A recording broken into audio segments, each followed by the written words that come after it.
திருப்பரங்குன்றம் தீபத்தூண்ல உச்சியில் இருக்கக்கூடிய தீபத்தூண்ல கார்த்திகை தீபம் ஏற்றப்பட வேண்டும், உயர் நீதிமன்ற உத்தரவின்படி ஏற்ற வேண்டும் என்ற பிரார்த்தனை நிறைவேற அப்பதான் பூர்ணச்சந்திரன் அவர்களுடைய ஐயா ராஜகோபாலன் அவர்களுடைய ஆன்மா சாந்தி அடையும். எனவே அந்த பிரார்த்தனை நிறைவேற வேண்டும் என்பதற்காக முருக பக்தர்கள் எல்லாரும் சேர்ந்து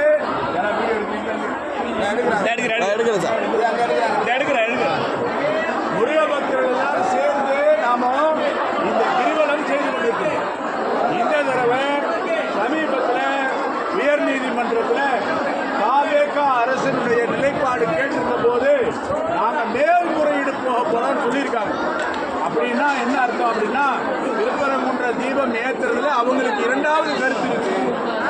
ஆகினால இந்த முறை இந்த கிரிவலமானது சிறப்பான முறையில் அமைய வேண்டும் என்பதற்காக இந்து முன்னணியினுடைய மாநில தலைவர் மதிப்பிற்குரிய ஐயா காடேஸ்வரா சுப்பிரமணியம் அவர்கள் இந்த கிரிவலத்தில் தலைமை தாங்கி நம்ம எல்லாரோடையும் சேர்ந்து பிரார்த்தனை வைத்து அந்த அரசுக்கு தான் புத்தி இல்லை, இந்த அரசுக்காவது புத்தி வரணும்.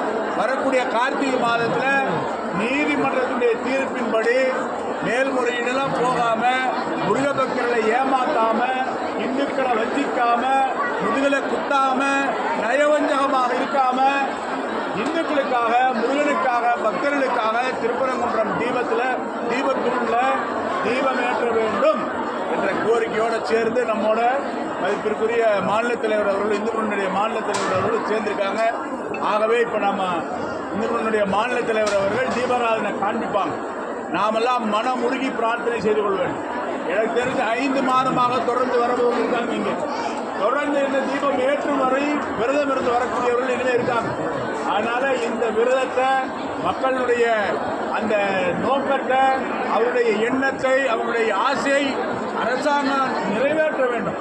இல்லைன்னா அப்புறம் வயிற்றெரிச்சல் சாபம் தான் சும்மா விடாது. அதனால இந்த நேரத்தில் இந்த பிரார்த்தனை முன்வைத்து நாம் எல்லாரும் சேர்ந்து அரோகரா கோஷம் போட்டு இறைவனுக்கு தீபாராதனை காண்பிக்கணும்.